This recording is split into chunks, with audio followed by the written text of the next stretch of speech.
শুধু মানুষ হতভাগা একটা প্রাণী যে আল্লাহর জমিনে থেকে আল্লাহর খেয়ে, আল্লাহর পরে, আল্লাহর বাতাস থেকে শ্বাস নিয়ে, আল্লাহর দেওয়া পানি পান করে, আল্লাহ পাকের দেওয়া অর্থ, সম্পদ, রিজিক, স্ত্রী, সন্তান সব ভোগ করে আল্লাহরই জমিনে আল্লাহ বিরোধী আইন চালু করে দিয়েছে। এই মানুষই একটা হতভাগা প্রাণী। মন খারাপ করেন না, আমার কথা রাগ করেন না, এটা বলে বাস্তব। আর আমার দিকে তেড়ে এসে কোনো লাভ নাই, কারণ এটা হচ্ছে অকাট্য সত্য কথা যে আমরা আল্লাহ পাকের জমিনে আল্লাহর খেলাফতের দায়িত্ব পালন করছি না। আমরা আল্লাহ পাকের জমিনে আল্লাহর নিয়ামতগুলো ভোগ করে আল্লাহ বিরোধী অপশক্তির স্বার্থ রক্ষা করছে।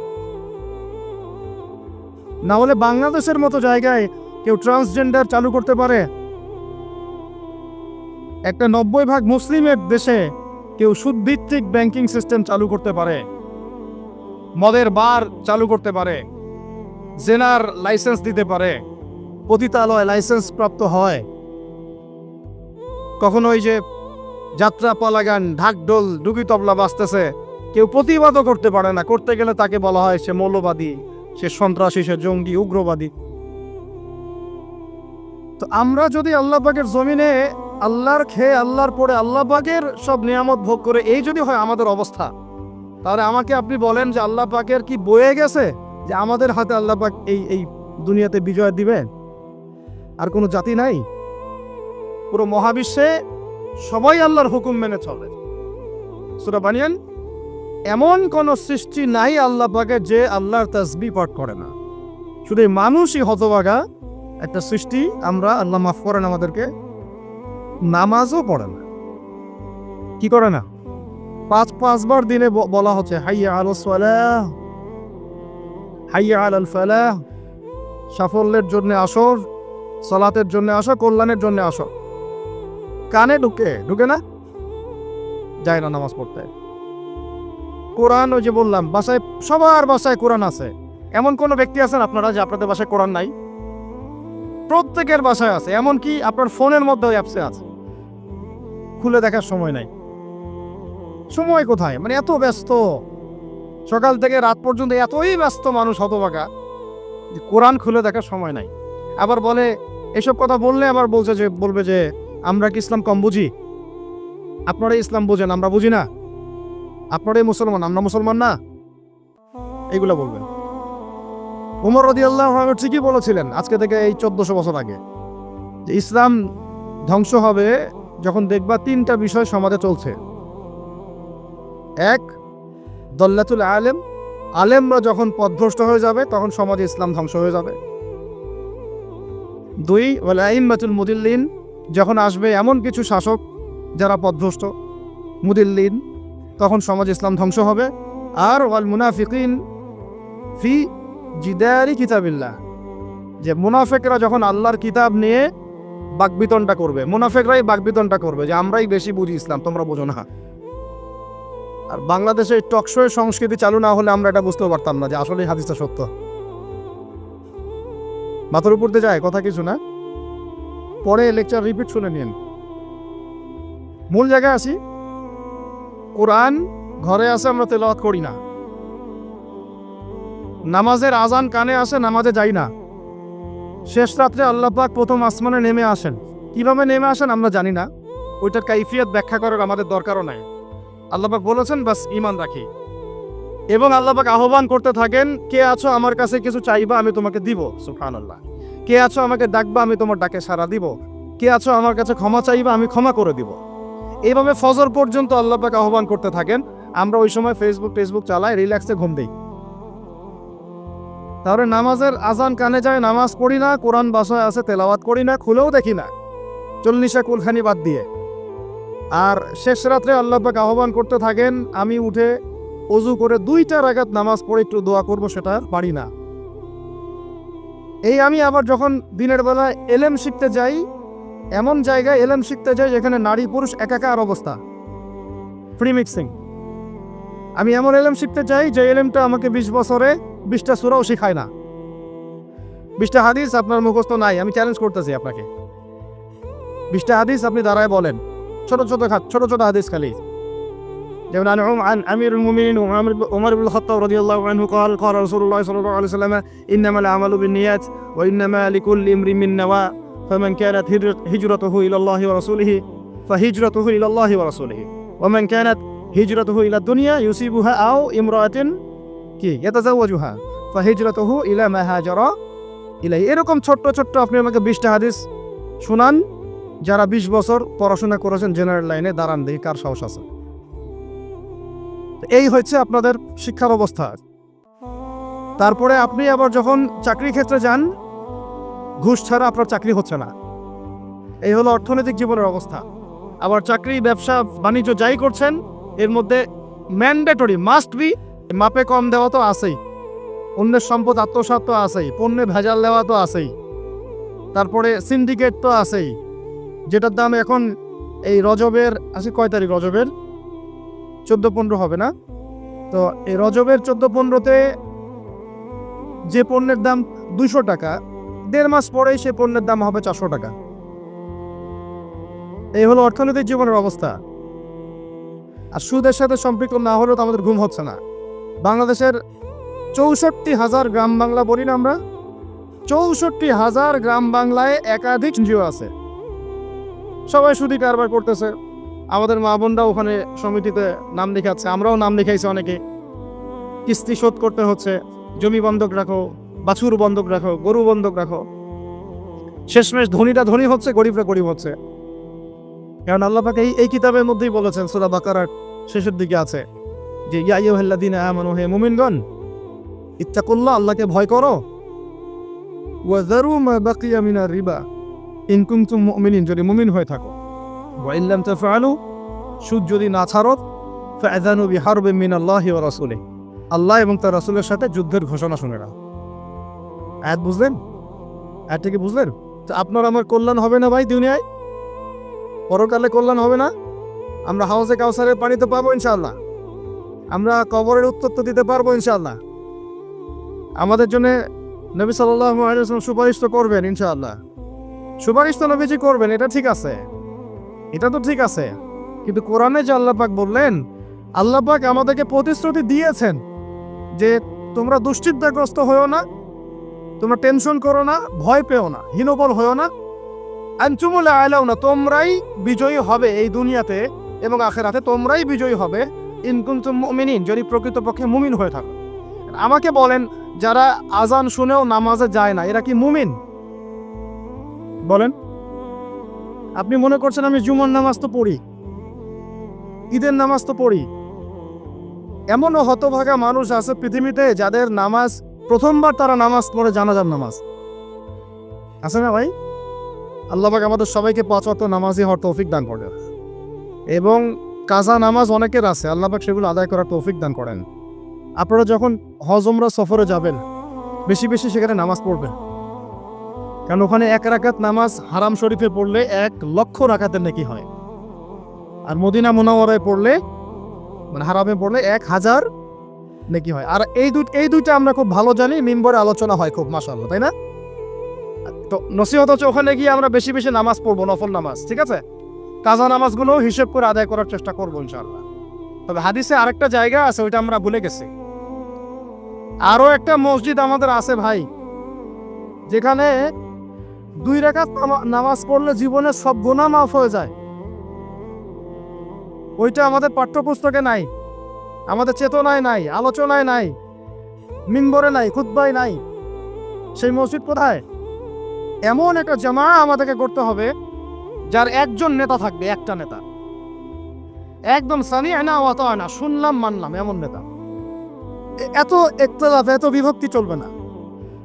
মানে বিভক্তি, ইখতিলাফ থাকতে পারে মাসলা মাসাইলের ব্যাপারে, ফিকহি ব্যাপারে, কিন্তু এত দলীয় বিভক্তি থাকা যাবে না। এক টেবিলে আলেমদেরকে বসতেই হবে। আলেমরা যদি এক টেবিলে না বসে ঐক্যের দৃষ্টান্ত স্থাপন না করতে পারে, জনগণ ঐক্যবদ্ধ হতে পারবে না। বাংলাদেশের সবচেয়ে বেশি দরকার এখন উলামায়ে কেরামের ঐক্য। আমরা যারা ছোটরা আছি, আমাদের মূল কাজ এখন এটাই, আমরা এটাই ফিকির করি কিভাবে আলেমদেরকে একটা জায়গায় বসানো যায়। আলেমরা যদি ঐক্যবদ্ধ হতে পারেন, জনগণ একদিকে ফোকাস করে চলতে পারবে ইনশাআল্লাহ। এবং তাদের মধ্যে যদি একজন আমির নিযুক্ত করা হয় এবং তার কথা যদি আমরা সূরা ভিত্তিক মেনে চলি, ইনশাআল্লাহ বাংলাদেশ কেন পুরো বিশ্বে দিন কায়েম করা সম্ভব। আমরা এই দিক থেকে আমরা মোটামুটি 20-30 বছর পিছায় আছি এখনো। বুঝতে পারছেন না আমার কথা? এই দিক থেকে দেখেন, আল্লাহর নবী সাল্লাল্লাহু আলাইহি ওয়াসাল্লাম মক্কাতেও সাহাবীদের মধ্যে কখনো বিভক্তি হতে দেন নাই। একজন নেতা, তার আন্ডারে সব সাহাবীরা বায়াত করে আছেন হাতে হাত রেখে, ব্যাস যা বলবেন তাই। ডানে যাইতে বলে ডাইনে, বামে যাইতে বলে বামে। মার খাচ্ছেন, যদি নবীজি বলেন হিজরত করে চলে যাও, হিজরত করে চলে গেল আবিসিনিয়া, তাই না? আর যদি নবীজি বলেন সবর করো, সাবরুন আলা ইয়াসির ফাইন্নামা ওয়াইদাকুমুল জান্নাহ, সবর করো তোমাদের জন্য জান্নাত, সবর করতেছেন, মার খাচ্ছেন, তাও কোনো কথা বলতেছেন না। এইরকম সামি'না ওয়া আতা'নার জেনারেশন না থাকলে দিন কায়েম হয় না, যেটা আমাদের বিগত 50 বছর আমরা করতে পারি নাই। এটাই সত্য কথা। এটা করার জন্য সবার আগে আমাদের মনের হিংসা দূর করতে হবে। কি দূর করতে হবে? মনের হিংসা দূর করতে হবে, মনের অহংকার দূর করতে হবে, নিজেকে ছোট মনে করা শিখতে হবে। আমি ছোট মানুষ, বড়রা যে দায়িত্ব দিবেন সেটা পালন করব। আলেম ওলামার সহবতে থাকবো, তাদের পরামর্শ চলবো, আমাকে যেভাবে গাইড করেন সেভাবে চলবো, যখন যে দায়িত্ব আসবে সেটা পালন করব। চিন্তা এরকম না থাকলে আপনি চলতে পারবেন না, বিদ্রোহী হয়ে যাবেন তখন। বেয়াদবি, এই যে প্রথমে একটা কথা বলছি, বেয়াদবি। আমরা অনেকেই বড় বড় বরেণ্য আলেমদের সাথে বেয়াদবি করছি, তাদের মানিজ্যত হানি করছি। অনলাইনে লাইভে চলে আসলাম, একটা কথা বলে দিলাম, একটা পোস্ট দিয়ে দিলাম, ভাবছি আমি ইসলামের বড় উপকার করে ফেললাম। আদতে আমি বিশৃঙ্খল একটা অবস্থা ছিল, আরো বিশৃঙ্খলতা বাড়ালাম। আমি কাছাকাছি তো আনতেই পারলাম না। কিছু মানুষের কাজ দেখলে মনে হচ্ছে যে তাদের একটাই কাজ। কি একটাই কাজ? অনলাইনে একটা একটা করে আলেম, একটা একটা করে বক্তা, একটা একটা করে দায়ীর নাম ধরে ধরে সমালোচনা করা। এটা করে আপনি দিনের কি উপকারটা করতেছেন? এই কাজগুলো করে আপনি দিনের কোন জায়গায় খেদমতটা করতেছেন বলেন? এতে করে মানুষের দিন সম্পর্কে, সেই আলেম সম্পর্কে, সেই বক্তা সম্পর্কে, সেই ওস্তাদ সম্পর্কে, সেই ইসলামী দল সম্পর্কে কি ভালো ধারণা সৃষ্টি হচ্ছে না খারাপ? আমরা যদি প্রশ্ন করি যে আপনি নিজের চেহারাটা একটু আয়নায় দেখেন না, আপনার ভিতরে কি কোনো দোষ নাই? আপনি কি এই উম্মার নেতৃত্ব দেওয়ার যোগ্যতা অর্জন করেছেন? কতগুলো কিতাব পড়েছেন? কি ডিগ্রি অর্জন করেছেন? কতটুকু সার্টিফিকেট অর্জন করেছেন? কতটুকু তাজকিয়া অর্জন করেছেন? কতটুকু আপনি নূর অর্জন করতে পারলেন? কতটুকু বাসিরা আছে আপনার? কয়টা মসজিদ করেছেন? কয়টা মাদ্রাসা করেছেন? কয়টা ইসলামিক সংগঠন করলেন? কয়টা কিতাব লিখলেন? কয়টা লেকচার দিলেন? আপনি নিজে কি করলেন দিনের জন্য? এই চিন্তাটা করা দরকার নাই যে আমি নিজে কি করলাম দিনের জন্য, ও কি করলো, ওর কি খেদমত, ওর কি দোষ, ওর কি ত্রুটি, এইগুলোর চর্চায় আমরা ব্যস্ত হয়ে আছি এখন। এই একটা কারণে আমাদের ওলামায়ে কেরামদের মধ্যে ঐক্য হচ্ছে না, দুর্ভাগ্যজনকভাবে। কারণ আমরা একটা শ্রেণী আলেমদের ইজ্জত ধোয়ার পিছনে লেগে গেছি। আর একজন আলেম না এটা ভুল করছে ভাই, আলেম মানুষ তো, কেন বেয়াদবি করতে হবে আপনাকে? কেন আপনাকে একটা সেশন করতে হবে? কেন একটা এটা করতে হবে, সেটা করতে হবে? চুপ করে থাকেন আপনি।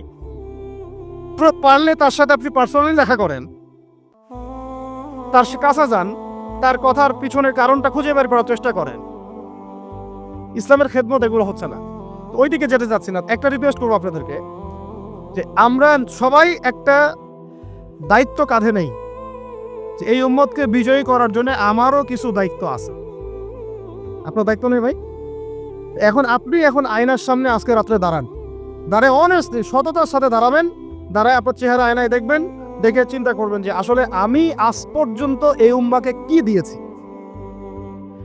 বলেন তো কি বললাম ভাই? আয়নার সামনে দাঁড়ায় কি বলবেন?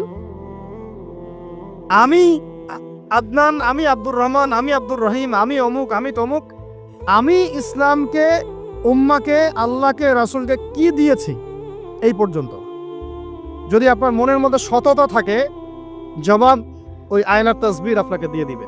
একটা উর্দু শের আছে, চেহারে তো আকসর ধোকা দেতি হ্যায়, সচ তো আইনা বলতি হ্যায়। মানে চেহারা তো বেশিরভাগ সময় ধোকা দেয় মানুষকে। সত্য কথা বলে আয়নার প্রতিবিম্ব। আল্লাহর ওয়াস্তে নিজের আত্মসমালোচনা করি, আমরা উম্মাকে কি দিলাম এটার ফিকির করি। এখন যদি উত্তর আসে যে আমি অনেক দিয়েছি উম্মাকে, আমি একদম কামেল হয়ে গেছি, তাহলে বুঝবেন আপনার মধ্যে ইবলিসের চরিত্র আসছে। ইবলিসই বলতে পারে যে আমি সবার চেয়ে শ্রেষ্ঠ। ওই যে বলে নাই, আনা খায়রুম মিনহু, আমি আদমের চেয়ে শ্রেষ্ঠ। খলাকতানি মিন নার, আমাকে আগুন দিয়ে সৃষ্টি করেছেন।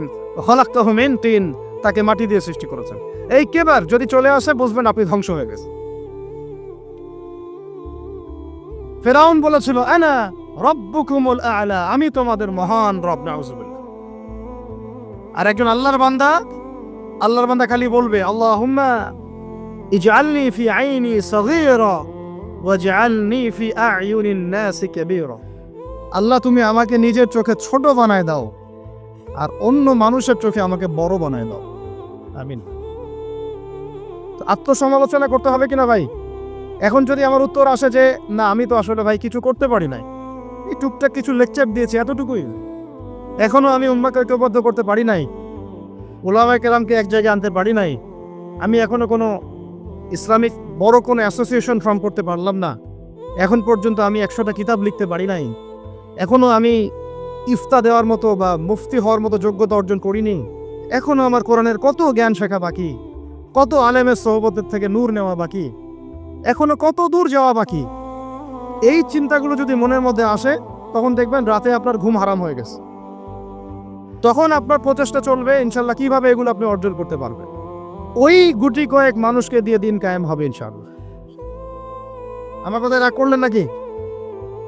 একটু মন খারাপ করলে আল্লাহ পাক ওই ওসিলায় যদি আপনাকে আবার দিনের দিকে নিয়ে আসেন, আমার লেকচার ওয়াজ করা সার্থক। একটু আঘাত পাইলে আমি খুশি হব। সরকার, প্রশাসন, আম জনগণ, আমাদের মা বোন, আপনারা, আমাদের পরের প্রজন্ম, কেউই আমাদের শত্রু না। আমাদের শত্রু বরং আমার বা আমাদের চেয়ে ভালো কোনো বন্ধুই নেই আপনাদের। আমার বা আমাদের চেয়ে ভালো কোনো বন্ধু নাই আপনাদের। যারা আছে এদের ব্যাপারে একটা স্টেটমেন্ট বলে দিই আমি, যে তুঝ জैसा दोस्त हो তো দুশ্মন কি কোই জরুরত নেই। ওইরকম বন্ধু যদি থাকে তাহলে দুশ্মনের কোনো দরকার হবে না। আর আমরা বললাম পড়ে আছে কিসে ভাই? ওই যে আমিনটা জোরে হবে, নাচতে হবে। হাতটা আমি এখানে বাঁধবো না, এখানে বাঁধবো না, এইখানে বাঁধবো না, এইখানে বাঁধবো। আর কিছু মানুষের ওয়াজের টপিক এইগুলা, মানে ইখতিলাফি মাসআলাগুলোকে নিয়ে বাহাস করতে চায়। আরে ভাই যেগুলাতে ইখতিলাফ আছে মাসআলায়, সেগুলো নিয়ে তো বাহাস হয় না। এটা তো ইখতিলাফি মাসআলা, ফিকহি ইখতিলাফি মাসআলা, এটারও দলিল আছে, দেখা যাবে এটারও দলিল আছে। কোনোটার খুব বেশি শক্ত, কোনোটার একটু কম, কোনোটা একটু জয়ীফ, কোনোটা একটু জাল, বা কোনোটা হাসান, বা কোনোটা মোতাবাতির পর্যায়ে, এরকমই হবে হয়তো। আমরা পড়ে আছি এইখানে। কিছু মানুষকে আমার এটা বুঝতে 10 বছর লাগছে। কিছু মানুষকে সমাজে লাগিয়ে দেওয়া হয়েছে বাংলাদেশের মুসলমানকে এগুলোতে ব্যস্ত রাখার জন্য। তোমাদের চোখ খুলো, তোমাদের আকলের দরজা খুলো, যুবক ভাইরা তোমরা চোখ খুলো, কলবের দরজা খুলো, বড়রা আপনারা চোখ খুলেন। এদেরকে লাগিয়ে দেওয়া হয়েছে মুসলমানদের মধ্যে এই সিলি বিষয়গুলোকে নিয়ে দ্বন্দ্ব সৃষ্টি করার জন্য। এগুলো নিয়ে মসজিদ ভাগ করে ফেলতেছে, মাদ্রাসা ভাগ করে ফেলতেছে। ফরজ ঐক্য নষ্ট করে হলেও মুস্তাহাব প্রতিষ্ঠা করতে হবে। ফরজ ঐক্য নষ্ট করে হলেও মুস্তাহাব প্রতিষ্ঠা করতে চাচ্ছে। কি একটা অবস্থা! বলেন ইন্না লিল্লাহি ওয়া ইন্না ইলাইহি রাজিউন। যখন মানুষের ঐক্যবদ্ধ হওয়া উচিত, আমাদেরকে ওদের সাথে লড়াই না করে সমকক্ষ হওয়া দরকার। যে শক্তিতে, অর্থনীতিতে, সমরনীতিতে সব দিক থেকে আমরা সমমানের, ওরা আমাদের দিকে চোখ রাখাতে পারবে না, এগুলো নিয়ে ভাবা দরকার। আমরা পড়ে আছি এখন এগুলো নিয়ে। এদিকে অর্থনীতিতে সুদ খাচ্ছি দিব্যি, আল্লাহর আইন একটাও বাস্তবায়ন করতে পারতেছি না আমরা, ঐক্য বিনষ্ট হয়ে যাচ্ছে। উলামায়ে কেরামের সংখ্যা কম, এই চেয়ারে বসার মানুষদের সংখ্যা কম, আমাদেরকে এখন বসতে হয়, আমরা আল্লাহর কাছে কান্নাকাটি করি। এটা কি হচ্ছে? আমি কি নিয়ামত পাচ্ছি না ফিতনায় পড়ে আছি? আমি কি আল্লাহর নিয়ামত প্রাপ্ত বান্দা না ফিতনায় নিপতিত হলাম? স্টেজ ভর্তি উলামায়ে কেরাম বসে থাকেন, বড় বড় মুহাক্কিক আলেমরা, আমাকে কথা বলতে হচ্ছে, আমি না নাদান নগণ্য বান্দা, তাহলে আমি কি ফিতনায় পড়ে আছি না আল্লাহ পাক আমাকে নিয়ামত দিয়েছেন এটাই ভাবতে কুল কিনাটা পাচ্ছি না আমরা। এই চেয়ারগুলোতে আপনাদেরকে বসতে হবে না? শুধু কি আলেম ওলামারাই দায়িত্ব পালন করবেন? আপনাদেরকে পড়াশোনা করতে হবে না? আলেম তৈরি করতে হবে না? শিক্ষা নিচ্ছেন, প্রথমে বললাম 20 বছর পড়তেছেন, কোরআনের বালাই নাই, হাদিসের বালাই নাই, নৈতিকতার বালাই নাই, মেয়েদের সাথে ফ্রি মিক্সিং, অ্যাফেয়ার্স, হারাম relation, PUBG, free fire, TikTok, এগুলাই। তো এই জেনারেশনটাকে দিয়ে আমি কেমন করে দিন প্রতিষ্ঠার দিকে কথা বলতে পারি? আমার কথা রাগ করতেছেন নাকি ভাই? আমি একটু কাঠখোট্টা মানুষ আর খোলামেলা কথা বলি, এটা আমার দোষ। তবে এই দোষটা নিয়ে আমি আল্লাহর পথে কাজ করতে চাই, কারণ সব সময় নরম নরম সুরের কথায় ওয়াজে কাজ হয় না। নরম নরম কথা বলার সময় শেষ হয়ে গেছে। এখন হক আর বাতিল স্পষ্ট করতে হবে, তবে হিকমার সাথে, প্রজ্ঞার সাথে। আল্লাহ পাক তৌফিক দান। আল্লাহ পাক আমাদের সবাইকে তৌফিক দান, সবাইকে সবার জায়গা থেকে সৎ হওয়ার তৌফিক দান। আল্লাহ পাক সবার আগে আমাকে সৎ হওয়ার তৌফিক দান এবং আপনাদের সবাইকে সৎ হওয়ার তৌফিক দান। আগে ভালো মানুষ হই। আমি আমাদের মাদ্রাসার স্কুলের টিচারদেরকে আগে বুঝাই, এটা ছাত্রদেরকে এই পুঁথিগত বিদ্যা পরে শেখান, আগে শিখান তারা কিভাবে ভালো মানুষ হয়। ওদেরকে মোরালিটি শিখান, এথিক্স শিখান। বই পুস্তকে ডিগ্রি সার্টিফিকেট অর্জন করে আমি কি করব যদি আমি ভিতর থেকে মানুষ হতে না পারি? অনেক ডিগ্রি আছে আমার, কিন্তু আমি তো হিংসা করি মানুষকে, আমি আত্মঅহংকারে ভুগি, আমি অন্যের উন্নতি দেখতে পারি না, আমি মিথ্যা বলছি, প্রতারণা করছি, তাহলে আমি তো ভিতর থেকে পুঁথিগত বিদ্যায় দক্ষ হয়ে আল্লাহর কাছে পার পাবো না। ভাবো, আল্লাহ পাক আমাদের সবাইকে ভিতর থেকে ভালো হওয়ার তৌফিক দান করুন বলি আমি। এটা করতে হলে প্রথম ট্র্যাক যেটা বললাম ভাই, দুনিয়ার নেশায় ডুবে যাওয়া যাবে না। দুনিয়াকে আমরা মনে করব দুনিয়া আমার প্রয়োজন, যতটুকু আমার হয়ে যায় সন্তুষ্ট থাক। আমরা অল্পতে তুষ্ট থাকার মানসিকতা লালন করে আল্লাহ পাক তৌফিক দান করুন। এরপর দুনিয়ায় আসার উদ্দেশ্যটা মাথায় রাখবো, এসেছে কি করতে? আল্লাহর ইবাদত করতে। আর এই প্রশ্নের উত্তর আমরা বের করে নিয়ে আসলাম। ইবাদত মানে শুধু নামাজ, রোজা, হজ, যাকাত নয়। ইবাদত মানে আমার জীবনের প্রতিটা কাজই ইবাদত। 3 শর্ত পূরণ করতে হবে। 1, আল্লাহর জন্য হতে হবে। 2, রাসূলের সুন্নাহ মাফিক হতে হবে। 3, আমাদের উপার্জনটা হালাল হতে হবে। এই হালাল এই কথা বলতে গিয়ে এই জায়গায় এসেছিলাম যে এই বিশ্বে হালাল খাওয়াটা খুব টাফ, কিন্তু অসম্ভব না। এখানে এই আয়াতের উপর আমল করলেই ইনশাআল্লাহ আল্লাহ মাফ করে দিবে। সেটা হলো ফাত্তাকুল্লাহা মাসতাতা'তুম। আল্লাহ পাক বলেছেন তোমরা সাধ্য মতো আল্লাহকে ভয় করো, তোমরা সাধ্য মতো ভয় করো। আমি বেঁচে থাকার চেষ্টা করি, আল্লাহ ওই চেষ্টাটাই দেখবেন ইনশাআল্লাহ তাআলা। 3টা জিনিস আমি আপনাদের মধ্যে ঢুকিয়ে দিতে চাই আজকের লেকচারে, যেটা আমি নিজের মধ্যে নিয়ে চলি যেদিন থেকে ইসলামের বুঝ এসেছে ওই দিন থেকে। 1, স্বপ্ন। কি স্বপ্ন? আপনি স্বপ্ন দেখতে শেখেন, ড্রিম বিগ। আপনি বড় স্বপ্ন দেখতে শেখেন। স্বপ্ন দেখেন যে ইনশাআল্লাহ একদিন পুরো বাংলাদেশ কেন পুরো বিশ্বে ইসলামের জয় জয়কার হবে ইনশাআল্লাহ। কথিত ইসলাম না, প্রকৃত ইসলাম ইনশাআল্লাহ। কথিত আর প্রকৃত ইসলাম কিন্তু এক না।